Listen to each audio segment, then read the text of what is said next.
Olá!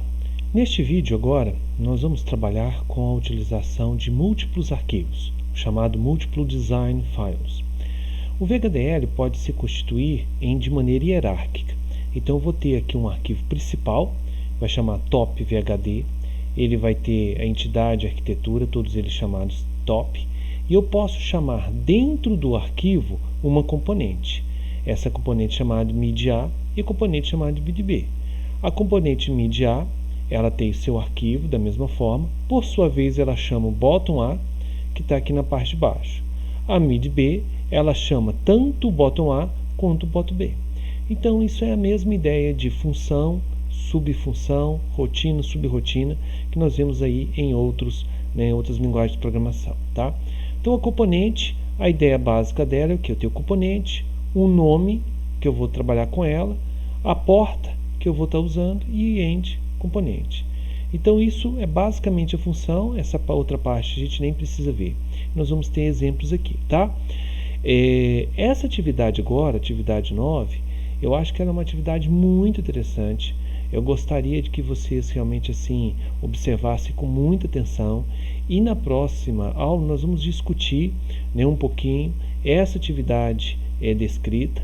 Então no próximo nosso encontro, para que a gente possa discutir esse PDF. Então nós vamos fazer isso juntos. Então é um exercício assim, pelo menos comentar esse exercício para que vocês possam entregar. Então é um exercício assim muito bacana, porque ele traz vários elementos e principalmente ele traz o exemplo de loop, observar a precisidade do código. A gente pode utilizar o genérico para tornar mais eficiente ainda. E eu quero que neste caso você faça uma pasta, com os códigos comentados de onde está a pasta do projeto, tá? Então nessa atividade 9, tá ok? Depois aqui agora nós vamos então para um outro exemplo que também é chamado Hello World, já um código pronto, mas bem mais completo, e a ideia dele é fazer um LED piscar uma frequência de 1 segundo utilizando uma frequência de 50 MHz, tá? Então aqui a ideia é trabalhar simplesmente com um contador, com um divisor de frequência, de tal forma que ele entre com um clock que vai ter aqui essa função aqui de estar trabalhando com essa velocidade. Ele faz um divisor de frequência, de tal forma então que o LED pisca aqui a essa frequência. Tá? Então aqui o código, ele está todo comentado, vocês podem trabalhar nisso também. Então ele é bem simples, ele tem código de entrada e o LED de saída. Depois, na parte aqui de arquitetura, a gente vem, olha, na arquitetura com algumas constantes, que serve para nós trabalharmos com a divisão. Depois os sinais, que são sinais que são ser utilizados aí dentro da parte da frequência, e aí eu começo um processo. Esse processo é simplesmente o que?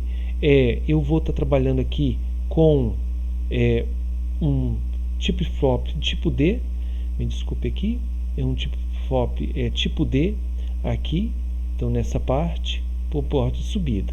E ele vai contar sempre isso daqui, então a minha entrada. E quando o contador atingir o contador máximo, então o meu CNT ele recebe esse valor aqui para todos os outros iguais a 0. E o blink ele recebe o que? Not blink, então ele inverte. E o meu CNT ele é acrescentado de 1 em seguida. E esse vai. Ele vai contando 1, vai contando 1, vai contando 1, até chegar ao valor da constante máxima, que é calculado aqui para dar a frequência que eu estou querendo do meu sinal. Então, quando atinge a frequência máxima, o blink ele muda. E aí, eu mudar, eu tenho então um valor.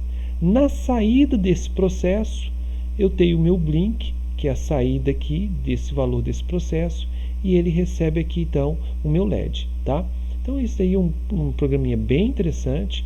Ele já tem aí vários comandos, gostaria que vocês fizessem, e trabalhassem aí também como essa próxima atividade.